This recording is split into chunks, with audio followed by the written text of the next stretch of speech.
আওয়ামী লীগের গোপালগঞ্জ থেকে মাদ্রাসা থেকে লোকজন নিয়ে এসে আপনারা দেখেন মসজিদের ভিতরে ভাঙচুর করছে, মসজিদের ভিতরে ভাঙচুর করছে। রুহুল আমিন জোর করে নামাজ পড়াবে, নামাজ পড়া মুসল্লিদেরকে আক্রমণ করেছে, মুসল্লিদেরকে মসজিদের মধ্যে মেরেছে। আমরা ঢাকাবাসীকে অনুরোধ করবো, ঢাকাবাসী আজকে আমাদেরকে হামলা করেছে আওয়ামী লীগের ফাঁসিবাজ রুহুল আমিন আজকে মুসল্লিদেরকে হামলা করেছে। আমি ঢাকাবাসীকে আহ্বান করবো, সবাই ঢাকাবাসী বাইতুল মুকাররমে সবাই আসেন প্লিজ, সবাই।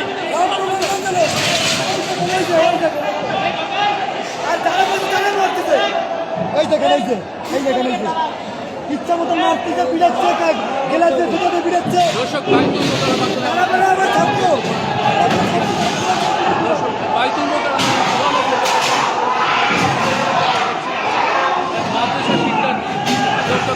একটি বাইতুল মোকাররম আমি যেসব ডেমোটি দেখছিলাম আসলে মুফতি রুহুল আমিনের অনুসারীরা আসলে ভিতরে তারা